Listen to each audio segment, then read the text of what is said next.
স্কিনের জমে থাকা ময়লাগুলোকে আজকে একদম ঘষে মেজে ডিপ ক্লিন করে ফেলবো। নারীরা কার জন্য সাজে বলেন তো? নিজের জন্য নাকি প্রিয় পুরুষটার জন্য? আমি বলবো নিজের জন্যই সাজগোজ করে।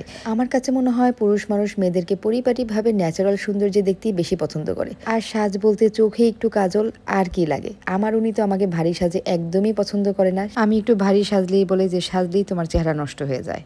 লাস্ট কয়েকদিন কাজের অনেক ব্যস্ততা যাচ্ছে, ঘরে বাইরে দৌড়াদৌড়িতে স্কিনের অবস্থা তো খারাপ। সারাদিন বাইরে থেকে বাসায় এসে যে স্কিনটা ভালোভাবে ক্লিন করে তারপরে ঘুমাবো, এই সময়টাও আমার লাস্ট কয়েকদিনে হয়নি। স্কিনে যত ধরনের প্রবলেম হয় তার ম্যাক্সিমামটাই কিন্তু হয় স্কিনে ধুলাবালি জমে থাকার জন্য, যে স্কিনটা ভালোভাবে ক্লিন না করা হলে। আর রেগুলার পর্যাপ্ত পরিমাণে পানি না খেলেও কিন্তু স্কিনের 12টা বেজে যায়। আজকে হচ্ছে প্রোমিগ্রেনেট পিলিং জেলটা দিয়ে আমি স্কিনটা বেশ ভালোভাবে ক্লিন করে নেব।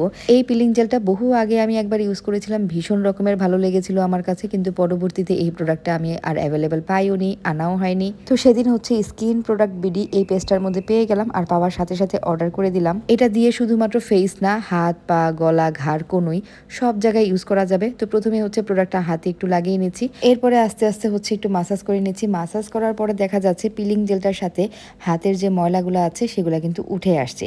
এটা কিন্তু একদম ডিপ ক্লিন হয়। এই তো কিছুক্ষণ মাসাজ করলেই দেখা যাবে যে হাতের ময়লাগুলা পিলিং জেলের সাথে উঠে আসছে।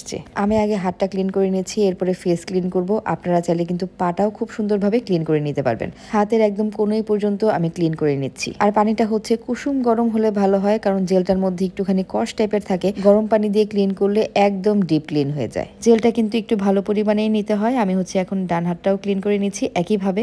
ঘাড় গলা কনুইয়ের যে পার্টগুলো কালো আছে সেখানে ভালোভাবে মাসাজ করলে কিন্তু অনেকটা ময়লাই উঠে আসে।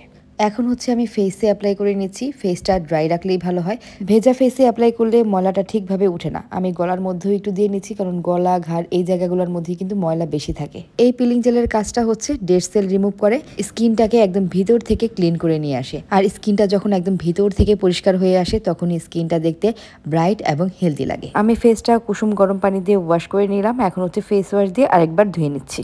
এই প্রোডাক্ট কিন্তু রেগুলার ইউজ করা যাবে না, এটা কিন্তু সপ্তাহে 1 থেকে 2 দিন ইউজ করা যাবে। গলাতে বেশ ভালোই ময়লা জমেছিল, এটা ভালোভাবে ক্লিন করতে গিয়ে আমার টি শার্টটাই ভিজে গেল।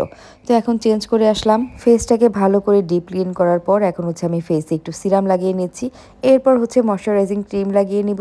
এই হচ্ছে আমার নাইট স্কিন কেয়ার। সিরামটা দেওয়ার অর্থ হচ্ছে এটা হচ্ছে স্কিনের একদম ভিতরে গিয়ে পৌঁছায়, স্কিনটাকে একদম ভিতর থেকে হেলদি রাখে। ভালো মানের সিরামও কিন্তু আপনারা স্কিন প্রোডাক্ট বিডিতে পেয়ে যাবেন। রেগুলার যদি স্কিনটাকে ক্লিন করা হয়, একটু ময়শ্চারাইজিং ক্রিম সিরাম ইউজ করা হয়, তাহলে কিন্তু স্কিনটা অনেক হেলদি থাকে। এটার জন্য আলাদা আর কোনো রূপচর্চার প্রয়োজন হয় না।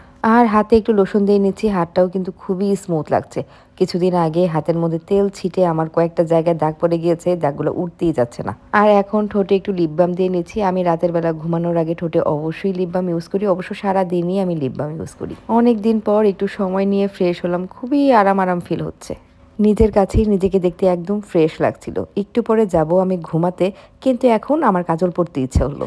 এতক্ষণ ধরে ফেস ক্লিন করে এখন আমি আবার কাজল দিচ্ছি। ফেসটা জাস্ট চেঞ্জ করেছি, আমার ফেসের চেঞ্জটা দেখেন। এটা হচ্ছে ফেসটা ক্লিন করার আগের অবস্থা, আর এই হচ্ছে ফেস ক্লিন করার পরের অবস্থা। আর কিছু এক্সপ্লেন করার মনে হয় না দরকার আছে। আমি পেজটা আমার কমেন্টে এবং ডেসক্রিপশনে দিয়ে দেবো, যেখানে গেলে আপনারা এই পিলিং জেলটা পেয়ে যাবেন।